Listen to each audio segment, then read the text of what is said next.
নমস্কাৰ ADRE gate 4 পৰীক্ষাৰ বাবে গণিতৰ কিছুমান আৰ্হি প্ৰশ্ন আপোনালোকৰ লগত আজি আলোচনা কৰিম। প্ৰথম প্ৰশ্নটো চাওঁ আমি। এৰ বয়স বিৰ বয়সতকৈ 2 বছৰ বেছি। বিৰ বয়স চিৰ বয়সৰ দুগুণ। যদি এ বি চিৰ বয়সৰ তিনিজনৰ বয়সৰ যোগফল 27 বছৰ হয় তেন্তে বিৰ বৰ্তমান বয়স কিমান হ'ব? আমাক কৈছে এৰ বয়স বিৰ বয়সতকৈ 2 বছৰ বেছি।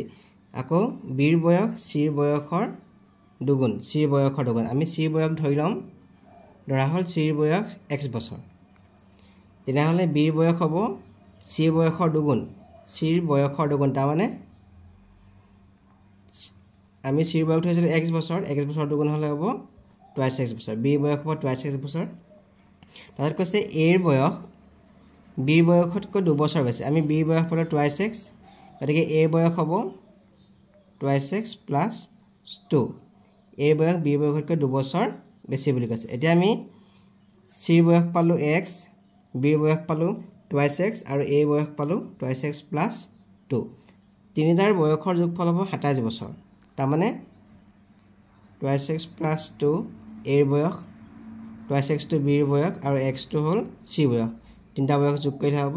27। ইয়াত টুৱাইছ x আৰু x গোটেইটা যোগ কৰিলে হ'ব 2 2 4 4 1 5 5x প্লাছ 2 = 27। এতিয়া আমি 2টো পক্ষান্তৰ কৰি দিলে হ'ব, এইটো মাইনাছত যাব। 27 পৰা 2 গ'লে হ'ব 25। তাৰমানে x সমান হ'ব 25ক 5 ডিভাইড কৰিলে 5 বছৰ হ'ব। গতিকে বিৰ বয়স বুলি কৈছে, আমি বিৰ বয়স পাইছিলোঁ টুৱাইছ x, গতিকে বিৰ বয়সটো হ'ব 2 5 গুণ 10 বছৰ। গতিকে বিৰ বয়স 10 বছৰ। চি নম্বৰটো ইয়াৰ শুদ্ধ উত্তৰ। যদি x = 3 প্লাছ 2√2 হয় তেন্তে √x মাইনাছ 1/√x হোল স্কোৱাৰৰ মান কিমান? এইটো হ'ল x minus y whole square সূত্ৰত। আমি জানো যে x minus y whole square = x square minus 2xy plus y square. আমি যদি √x মাইনাছ 1/√x আমি হোল স্কোৱাৰ কৰোঁ, আমি এতিয়া x বুলি ধৰিম। √x whole square minus 2 × √x, এইটো আমি y বুলি ধৰিম 1/√x plus 1/√x whole square. ইয়াক স্কোৱাৰ কৰিলে আমাৰ x থাকিব, √x কটাকটি থাকিলে ইয়াত থাকিলে 2 থাকিব। আমি যদি এইটো কৰোঁ, ইয়াত বহাই দিওঁ x সমান 3 প্লাছ 2√2 আৰু মাইনাছ 2 প্লাছ 1/x সমান 3 প্লাছ 2√2। এতিয়া 3 প্লাছ 2√2 মাইনাছ 2 1/3 প্লাছ 2√2 x সমান বহাই দিছোঁ। আমি 3 প্লাছ 2√2 আমি হৰতৰ পৰিমেয়কৰণ কৰিম। ইয়াৰ কাৰণে ইয়াৰ সংযুগ্ম ৰাশিটো পূৰণ কৰিম 3 মাইনাছ 2√2/3 মাইনাছ 2√2। এতিয়া এইটো হ'ব a প্লাছ b আৰু a মাইনাছ b সূত্ৰত হৈ যাব। তাৰমানে a square minus b square 3 whole square minus 2√2 whole square. ওপৰত থাকিলে 1ৰ লগত 3 × 2√2 আমি পূৰণ কৰি 3 মাইনাছ 2√2 হ'ল। 3 স্কোৱাৰ কৰিলে 9 হ'ব, 2√2 হোল স্কোৱাৰ কৰিলে 8 হ'ব। গতিকে 9ৰ লগত থাকিল 1, টো আমি পতা নাই। আকৌ 3ৰ পৰা 2 গ'লে থাকিল 1 হ'ব, সেইকাৰণে 2 প্লাছ 1 প্লাছ 2√2। ইয়াত থাকিলে 1 প্লাছ 2√2, আমি 9ৰ লগত থাকিল 1, 1টো আমি তলত নাই পতা। 3 মাইনাছ ডাইৰেক্ট 2√2 পাতি দিছোঁ। এতিয়া 2√2 প্লাছ 2√2 মাইনাছ 2√2 কটাকটি গ'ল, 1 প্লাছ 3 কৰিলে হ'ব 4। গতিকে বি নম্বৰটো ইয়াৰ শুদ্ধ উত্তৰ। 3 নম্বৰ প্ৰশ্ন, x⁴ b - a × x⁴ c - b × x⁴a - c মান হ'ব। আমি জানো যে a⁴m আৰু a⁴n হ'লে যেতিয়া আমি ডিভাইড কৰিম বেছকেইটা যেতিয়া একে থাকিব ঘাতকেইটা বিগ হৈ যাব, a⁴m - m। তাৰমানে আমি x⁴b b - a ঠাইত আমি লিখিব পাৰোঁ, x⁴b - a ঠাইত লিখিব পাৰোঁ x⁴b/x⁴a। ইয়াত পাতি দিম আমি x⁴b/x⁴a পূৰণ x⁴c/x⁴b পূৰণ x⁴a/x⁴c। তেনে x⁴c কাটি দিলোঁ। x to the power a x to the power a কাটি দিলোঁ x to the power b x to the power b কাটি দিলোঁ আমাক থাকিলে আনসাৰটো 1 গতিকে ইয়াৰ বি নম্বৰটো ইয়াৰ শুদ্ধ উত্তৰ হ'ব 4 নম্বৰ প্ৰশ্ন এটা বৰ্গৰ বাহুৰ দিশ 50 সেন্টিমিটাৰ বৰ্গৰ প্ৰতিটো বাহু 50% বৃদ্ধি কৰিলে বৰ্গটোৰ নতুন কালি আৰু পূৰ্বৰ কালিৰ মাজৰ পাৰ্থক্য হ'ব আমি জানো যে বৰ্গৰ কালি সমান দিশ কোণ প্ৰস্থ যদি এটো 50 সেন্টিমিটাৰ হয় ইয়াৰ কালি হ'ব 50 * 50 মানে হ'ব 2500 বৰ্গ সেন্টিমিটাৰ আমাক কৈছে কি বৰ্গটোৰ বাহুবোৰ প্ৰতিটো বাহু 50% বৃদ্ধি কৰিছে বৃদ্ধি কৰিলে হ'ব আগৰ 50 সেন্টিমিটাৰ আছে ইয়াৰ 50% মানে 50ৰ 50% 50% মানে হ'ল 100 ভাগৰ 50 আমি 50ৰ লগত যদি 100 কাটিলে দুবাৰ হ'ব আৰু 2 যদি আমি 50ক কাটো 25 হ'ব তাৰমানে 50 + 25 সমান 75 সেন্টিমিটাৰ এটা বৰ্গটোৰ বাহুৰ দিশ হ'ব 75 সেন্টিমিটাৰ নতুন বৰ্গটো গতিকে ইয়াৰ কালি হ'ব 75 * 70 5625 সেন্টিমিটাৰ স্কয়াৰ মানে বৰ্গ সেন্টিমিটাৰ এটা পূৰ্বৰ কালি আৰু নতুন কালি পাৰ্থক্য 5625 আৰু আগত আছিল আমাৰ 2500 কইলে হ'ব 3125 বৰ্গ সেন্টিমিটাৰ গতিকে শুদ্ধ উত্তৰটো হ'ব অপচন ডি 5 নম্বৰ প্ৰশ্ন তিনিটা সংখ্যাৰ অনুপাত 3:4:5 সংখ্যাকেইটাৰ লসাগু 2400 হলে গসাউ কিমান অনুপাত দিয়া আছে 3:4:5 আমি সংখ্যাকেইটা ধৰি লওঁ 3x 4x আৰু 5x আমি যদি 3x 4x আৰু 5x ৰ লসাগু উলিয়াও 3x 4x আৰু 5x ৰ যদি লসাগু উলিয়াও তিনিয়ে কৰিলে 1 1x 4x আৰু 5x যদি আমি x এ কৰোঁ 1 4 5 4 এ কৰিলে 1 1 5 আকৌ 5 এ কৰিলে 1 1 1 তাৰমানে ইয়াৰ লসাগু হৈ গ'ল 3 * x * 4 * 5 তাৰমানে 3 × 12 60x ইয়াৰ লসাগু হৈ গ'ল আমাক লসাগু দিয়া আছে 2400 গতিকে আমি লসাগু ঠাইত আমি 2400 পাতি দিম 2400 তাতে x সমান হ'ব 60 টোৱে 2400 ঘন হ'ব 2400/60 তাৰমানে হ'ব 40 গতিকে এটা সংখ্যা হ'ব 3 * x তাৰমানে 3 * 40 পিছৰ সংখ্যাটো হ'ব 4 * x মানে 4 * 40 আকৌ পিছৰ সংখ্যা হ'ব 5x 5 * 40 আমাৰ হিহঁতৰ গসাউ হৈছে গসাউ হ'ল 40 টো হ'ব সবৰে উৎপাদক সাধাৰণ উৎপাদকটো হৈছে 40 গতিকে গসাউ হৈ যাব 40 সি নম্বৰটো ইয়াৰ বি নম্বৰটো ইয়াৰ শুদ্ধ উত্তৰ 1200 টকাৰ 15/4/3% মান হ'ব 15/4/3% তাৰমানে 15/4/3 মানে হ'ল 15 লগত 4 টো পূৰণ হ'ব 15 লগত 4 পূৰণ কৰিলে 60 হ'ব 3 টো যোগ হ'ব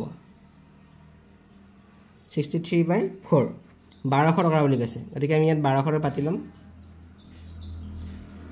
গতিকে 63/4% 63/4% মানে হ'ব 63/4 এতিয়া 4 টো 100 লগত পূৰণ হৈ যাব বা আমি যদি কাটি লওঁ 100 আমাৰ 1200ক 12 বাৰ যাব ওপৰত থাকিলে 12 তলত থাকিলে 63/4 থাকিলে 4 তললৈ গুচি আহিব 4 যদি আমি 12ক কাটো 3 বাৰ যাব আমাৰ থাকিলে 63 * 3 3 × 9 3 × 6 = 18 তাৰমানে 1200 টকাৰ 15/4/3% মান 189 সি নম্বৰটো ইয়াৰ শুদ্ধ উত্তৰ 7 নম্বৰ প্ৰশ্ন এজন মানুহে 800 মিটাৰ দীঘল ৰাস্তা এটা 5 মিনিটত দৌৰি যায়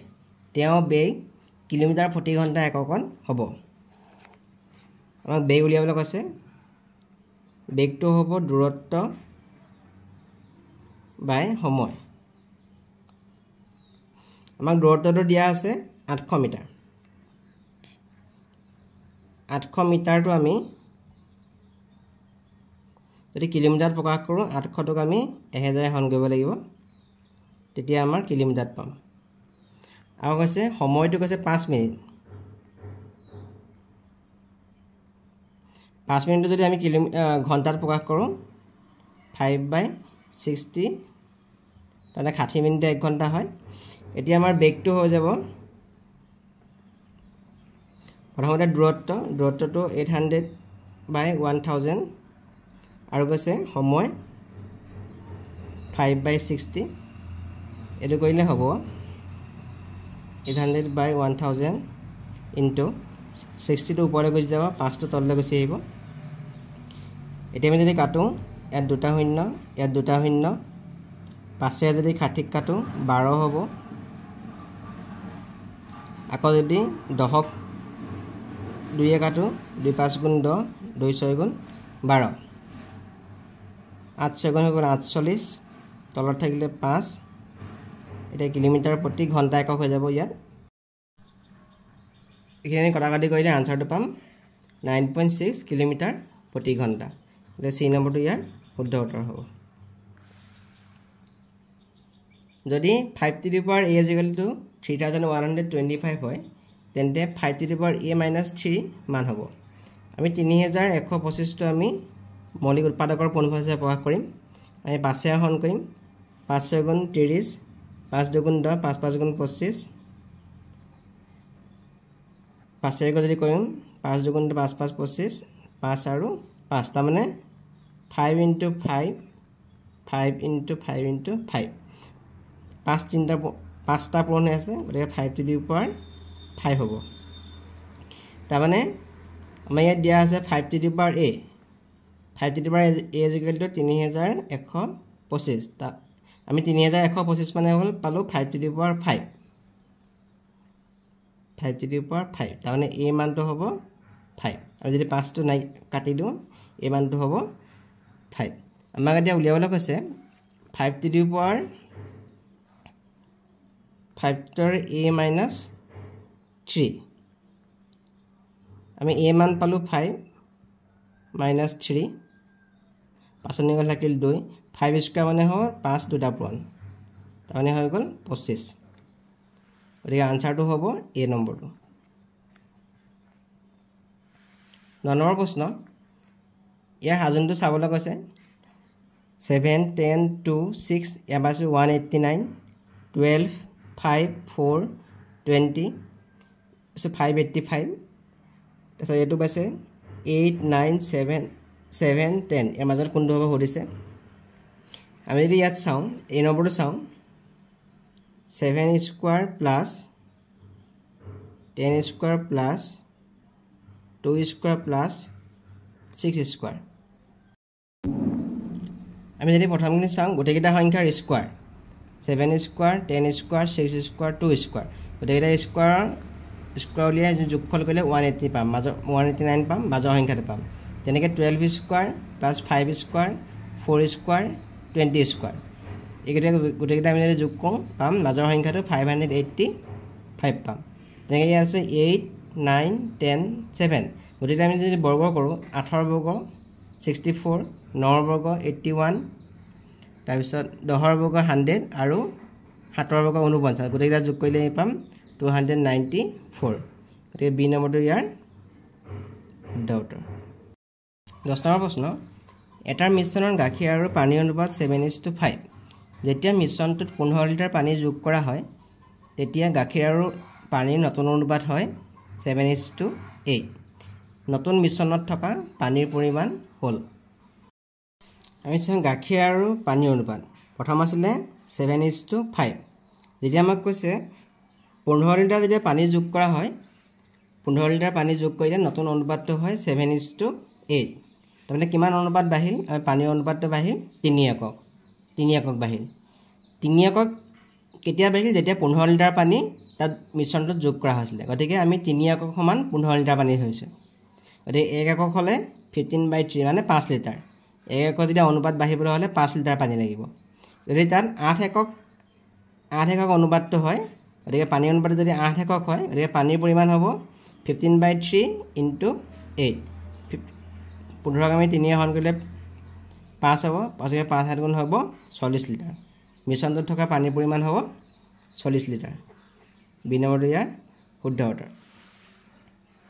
এটা আয়তৰ কালি 300 বৰ্গ সেন্টিমিটাৰ আৰু ইয়াৰ কৰ্ণৰ দিশ 25 সেন্টিমিটাৰ হ'লে আয়তটোৰ পৰিসীমা হ'ব আয়তৰ আমি দিশ ধৰি লৈছো a সেন্টিমিটাৰ আৰু প্ৰস্থ ধৰিছো আমি b সেন্টিমিটাৰ কৰ্ণ বুলি ক'লে আমাৰ কৰ্ণটো হ'ব এটা হ'ব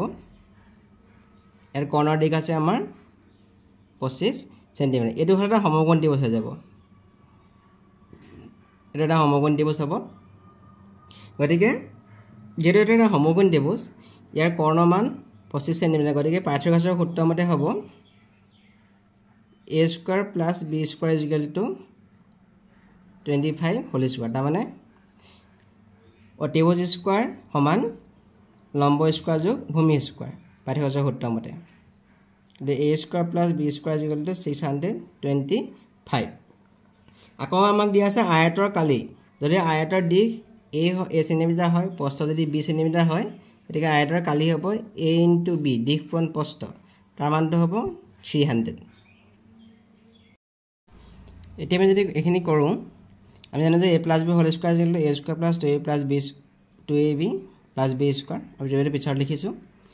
a square plus b square আমি পাইছো 625 আৰু ab মান পাইছিলো আমি 300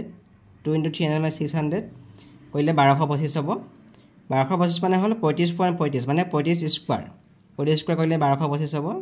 গতিকে আমি যদি স্কয়াৰটো কাটি দিও a plus b is equal to 35 আমি জানো যে আয়তৰ কৰ্ণ আয়তৰ পৰিসীমা 2 পূৰণ দিশ যোগ প্ৰস্থ এতিয়া আমি a plus b মান 35 পাইছো গতিকে 2 লগত আমি পৰিস্পন কৰিলে হ'ব 70 সেন্টিমিটাৰ গতিকে a নম্বৰটো ইয়াৰ শুদ্ধ উত্তৰ হ'ব 12 নম্বৰ প্ৰশ্ন tan থিটাৰ মান তলৰ কোণটোৰ সমান হ'ব এৰ অপচন দিয়া আছে আমি জানো যে tan theta is equal to sin theta by cos theta আকৌ ঠিক আছে আমি আৰু এটা সূত্ৰ আছে sin square theta plus cos square theta is equal to 1 আমি যদি cos square theta টো রাখো sin square theta টো আমি যদি পক্ষান্তৰ কৰো 1 minus sin square theta হ'ব তাৰ মানে যদি cos theta আমি বৰ্গমূল লওঁ cos theta is equal to root over 1 minus sin square theta আমি এটা cos theta ঠাই লিখিব পাৰিম cos theta ঠাই আমি লিখিব পাৰিম root over 1 minus sin square theta তাৰ মানে tan theta মান হ'ব sin theta by root over 1 minus sin square theta G নম্বৰটো ইয়াৰ শুদ্ধ উত্তৰ